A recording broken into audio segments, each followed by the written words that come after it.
समांतर श्रेणियों को समझने के लिए दो सूचियों पर विचार करते हैं। जैसा कि आप देख रहे हैं, पहली सूची में 2 है, फिर 5 है, फिर 8 है, फिर 11 है, फिर 14 है, फिर 17 है। इसी तरह आगे बढ़ते जाएंगे। 2 के बाद 5 आया है, 5 के बाद 8 आया है। और सवाल है 8 ही क्यों आया है? इसका जवाब है कि इस सूची की संख्या एक निश्चित प्रतिरूप का पालन करती है, जिसमें पिछली संख्या में 3 जोड़कर अगली संख्या को हम प्राप्त कर रहे हैं। इस सूची में जितनी भी संख्याएं हैं, अपनी पिछली संख्या से 3 ही ज़्यादा है। जैसे कि आप देख रहे हैं 17 14 + 3, 14 11 + 3, 11 8 + 3, 8 5 + 3 और 5 2 + 3।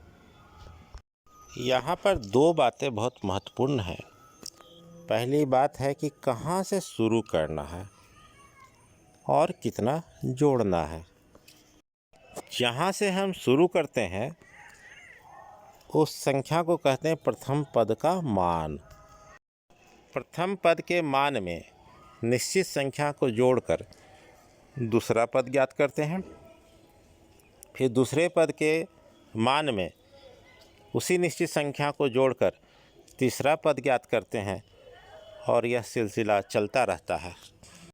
अगर किसी सूची की सारी संख्याएं इसी प्रकार प्राप्त की जाती है तो उस सूची को समांतर श्रेणी, और इसका अन्य प्रचलित नाम जो है अरिथमेटिक प्रोग्रेशन, जिसको एपी कहते हैं। हम लोग भी इसके आगे एपी शब्द का ही प्रयोग करेंगे।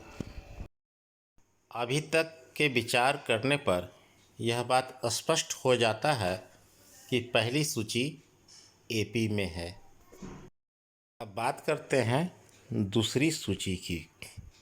इसे ध्यान से देखकर किस नियम के अंतर्गत इसके पद आ रहे हैं, इसका हमें निर्धारण करना है।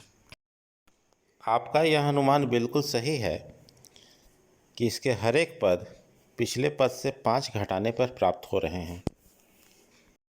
इसी बात को हम इस तरह से कहेंगे कि इसका हर एक पद पिछले पद में -5 जोड़ने पर प्राप्त हो रहा है। प्रकार 2 चीज़ जो हमें चाहिए थी वह मिल चुकी है। पहली बात, कहाँ से शुरू करना है? हमें 100 से शुरू करना है। और कितना जोड़ना है? वह निश्चित संख्या क्या होगी? तो वह निश्चित संख्या -5 है। अभी तक आपने देखा कि वह निश्चित संख्या जिसे जोड़कर अगला पद हम प्राप्त करते हैं वह धनात्मक या ऋणात्मक कोई भी एक हो सकती है। अब आपके मन में यह सवाल निश्चित ही आ रहा होगा, क्या यह निश्चित संख्या शून्य भी हो सकती है? अर्थात हम न जोड़ें न घटाएं, तब पर भी क्या यह एपी हो सकता है? आप बिल्कुल सही सोच रहे हैं। वह निश्चित संख्या जिसको पिछले पद में जोड़कर अगला पद प्राप्त करते हैं उसका कोई भी वास्तविक मान हो सकता है। अर्थात यह दी गई सूची भी एपी ही है। अब तक की चर्चा में जो बात सामने आई है उसे हम यहाँ पर लिख रहे हैं। यहाँ एक बात उल्लेखनीय है कि पहले पद के अतिरिक्त कहा गया है। इसको समझिए।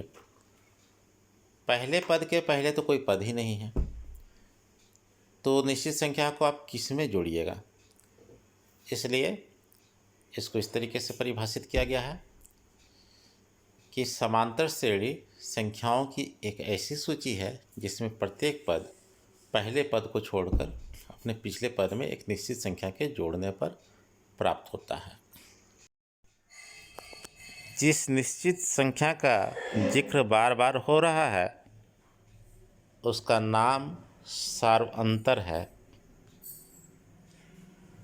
यह स्पष्ट है कि यह धनात्मक, ऋणात्मक या शून्य हो सकता है। प्रथम पद को हम लोग ए से दर्शाते हैं, सार्वंतर को डी से दर्शाते हैं। जहाँ तक सार्वंतर निकालने की बात है, प्रथम पद को छोड़कर किसी भी पद का मान ले लेंगे, उससे ठीक पहले वाले पद के मान को घटा देंगे, जो अंतर आएगा वही सार्वंतर होगा। अगर कि इसको सूत्र के रूप में लिखें तो होगा an माइनस an माइनस 1, जहाँ n 1 से बड़ा है और n एक धनात्मक पूर्णांक है।